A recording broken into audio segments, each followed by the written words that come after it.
నల్గొండ జిల్లా మిర్యాలగూడలో అభివృద్ధి ధ్యేయంగా అడుగులు పడుతున్నాయి. పట్టణంలోని టీఎన్ఆర్ గార్డెన్స్ లో నియోజకవర్గ స్థాయి ప్రజాపాలన ప్రగతి ప్రణాళిక సన్నాహక సమావేశం ఘనంగా జరిగింది. స్థానిక ఎమ్మెల్యే బత్తుల లక్ష్మారెడ్డి అధ్యక్షతన జరిగిన కార్యక్రమంలో ఎమ్మెల్సీ శంకర్ నాయక్, జిల్లా కలెక్టర్ చంద్రశేఖర్ మరియు ఇతర ఉన్నతాధికారులు పాల్గొన్నారు.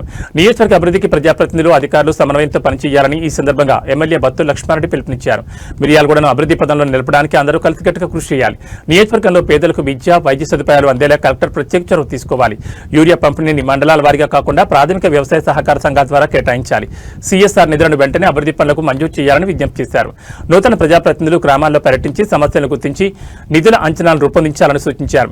ఈ సమావేశంలో జిల్లా కలెక్టర్ చంద్రశేఖర్ గ్యాస్ సిలిండర్ల సరఫరాపై కీలక వివరణ ఇచ్చారు. జిల్లాలో డొమెస్టిక్ సిలిండర్లకు ఎలాంటి కొరత లేదు. కేవలం వాణిజ్య సిలిండర్ల విషయంలోనే ఇబ్బంది ఉంది. ప్రజలు దళారుల మాటలు నమ్మి మోసపోవద్దు. గృహ అవసరాల సిలిండర్లను అక్రమంగా కమర్షియల్ అవసరాలకు వాడుతున్న 16 మందిపై కేసులు నమోదు చేశాం. అంతేకాకుండా ప్రభుత్వ మార్గదర్శకాల ప్రకారం 99 రోజుల కార్యాచరణ ప్రణాళికను విజయవంతం చేయాలని అధికారులను కలెక్టర్ ఆదేశించారు. రాజకీయాలకు అతీతంగా ప్రజాభివృద్ధి లక్ష్యంగా సాగిన ఈ సమావేశంలో నూతనంగా ఎన్నికైన ప్రజాప్రతినిధులు పెద్ద ఎత్తున పాల్గొని నియోజకవర్గ సమస్యలపై చర్చించారు.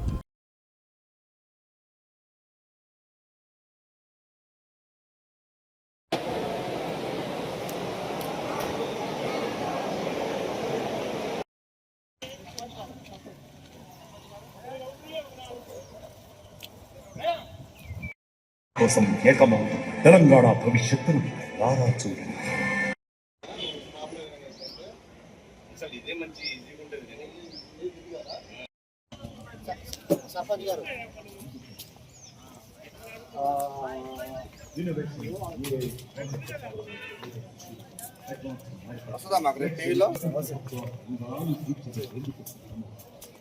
ఐకానిక్ ప్రాజెక్టులతో సరికొత్త భవిష్యత్తుకు మార్గం చూస్తున్నారు.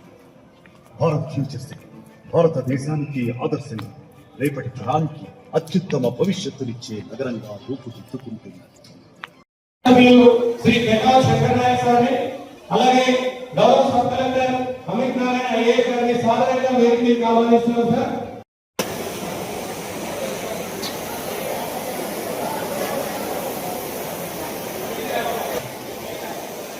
అలాగే ఈ కార్యక్రమం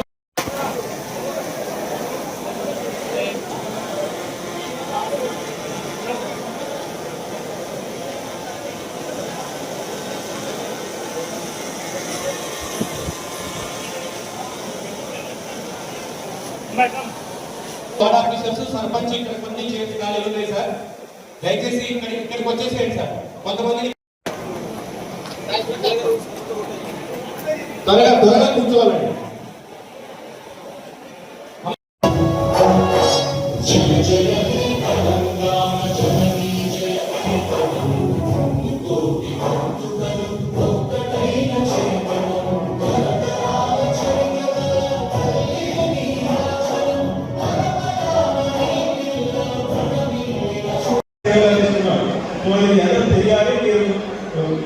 ప్రజాప్రతినిధులు కాబట్టి ఈ ద్వారా పబ్లిక్ వెళ్తే చాలా ఎఫెక్టివ్ ఉంటుందని చెప్పి అవగాహన కల్పించడం.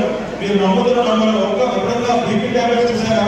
హాస్పిటల్ టాబ్లెట్స్ ఒక్క స్లిప్ 10 రోజులు 400 రూపాయలు ఉండాలనే ఉద్దేశంతోనే శ్రీవారి సీఎం రేవంత్ రెడ్డి గారు చాలా ప్రతిష్టాత్మకంగా చేపట్టిన ఈ ప్రజాపాలన ప్రగతి ప్రణాళిక కార్యక్రమాన్ని అందరం కలిసి విజయవంతం చేద్దాం.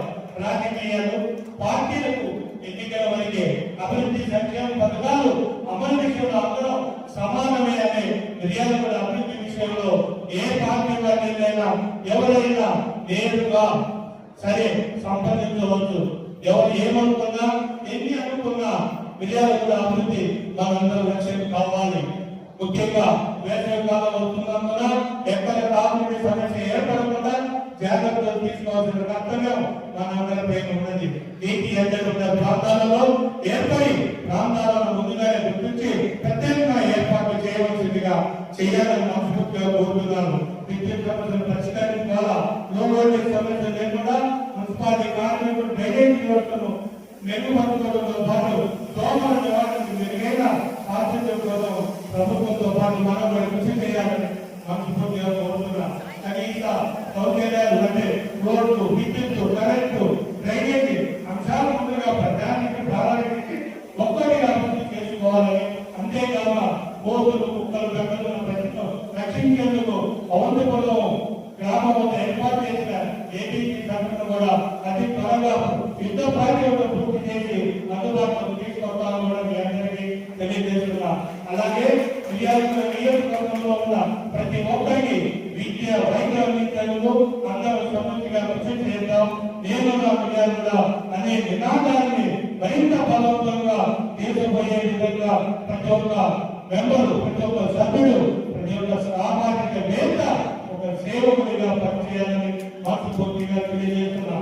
అందరూ అభివృద్ధి కావాలని ఆకాంక్షిస్తూ ఈ 99 రోజుల పాటు జరిగే కార్యక్రమాన్ని విజయవంతం చేసేందుకు ప్రజలతో సహకరించాలని, ప్రజాప్రతినిధులు కూడా దీంట్లో భాగస్వాములు కావాలనే ఉద్దేశంతోనే చేస్తున్న ఈ కార్యక్రమాలన్నీ మీరందరూ సహకరించాలని కోరుతూ, అలాగే మనకు ప్రతి గ్రామంలో, ప్రతి వార్డులో, ప్రతి పేదవాడిని చూడాల్సిన బాధ్యత. ఎవరికైనా తప్ప తప్పకపోతే వాళ్ళు తప్పు కాదు, మనం బాధ్యతగా పూర్తి చేయాలని కూడా అనే అర్థం. కూడా రాజకీయంగా చైతన్యంగా ఉన్న ప్రాంతం.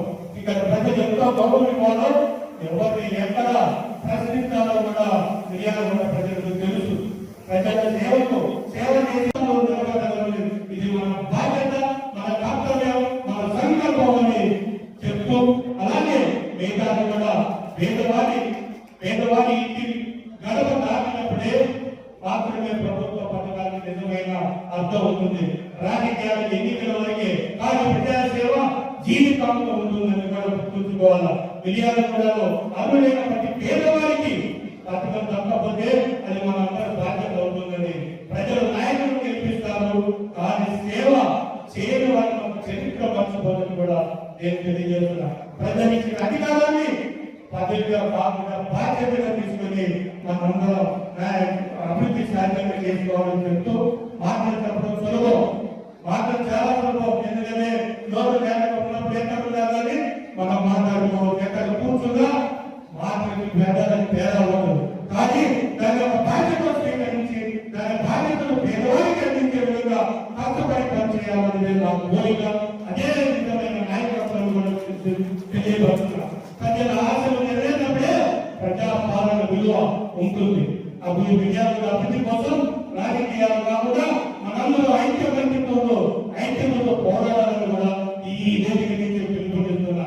పదవులు శాశ్వతం కాదు, కానీ ప్రజల మనసులో నిలిచే సేవ మాత్రమే శాశ్వతం అవుతుందని ప్రతి పేదవాడి ఆశ నెరవేర్చడం కోసం అవసరమైతే పోరాటం, అది సంక్షేమకు ఆదరణను తెలియజేస్తూ, అలాగే ఒక చిన్న రాజకీయాల కూడా 99 రోజుల యాక్షన్ ప్లాన్ ప్రణాళికలో భాగంగా మనం అందరం కూడా ఏమేమి మనం చేయాలి, ఏమేమి పనులు చేయాలి, ఏ డిపార్ట్మెంట్స్ తోటి మనము కోఆర్డినేట్ చేసుకోవాలి, ఈ 10 అంశాల గురించి మనం అందరం కూడా అర్థం చేసుకున్నాం.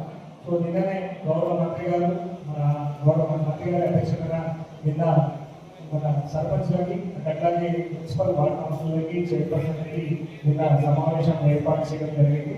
సో ఈరోజు మిగతా కాన్ఫరెన్స్కి ప్రత్యేకించి ఈ సమావేశం ఏర్పాటు చేసినందుకు నేను గౌరవ ఎమ్మెల్యే గారిని ప్రత్యేకంగా నేను ఇక్కడ కాన్ఫరెన్స్ మీద ఉన్నటువంటి శిక్షలు అటెండ్ చేయడం, అలాగే మన నియోజకవర్గాన్ని కూడా మనకు ఆదర్శంగా తీర్చిదిద్దాలనే సందర్భం ఏదైతుందో దాన్ని మనం అందరం కూడా ప్రతి ఒక్కరు కూడా దీన్ని అర్థం చేసుకోవాల్సినటువంటి బాధ్యత మనందరికీ ఉంటుంది. అయితే ఈ 6th రోజున చేపడుతున్న ఈ కార్యక్రమం మనం 15th రోజున మనం కంప్లీట్ చేసుకోబోతున్నాం. ఈ 15th వరకు ఫస్ట్ ఫేజ్ ద్వారా మార్చుకోవచ్చు. దీంట్లో ముఖ్యంగా ప్రతి వార్డులో, ప్రతి గ్రామ పంచాయతీ దగ్గర మనకు ఈ పారిశుద్ధ్యం శానిటేషన్ పైన ముఖ్యంగా దృష్టి కేంద్రీకరించాల్సిన అవసరం ఉంది. సో ఈరోజు మనకు 13 రేపు 15th వరకు ఈ కార్యక్రమం అనేది కంప్లీట్ చేయాల్సిన అవసరం ఉంటుంది.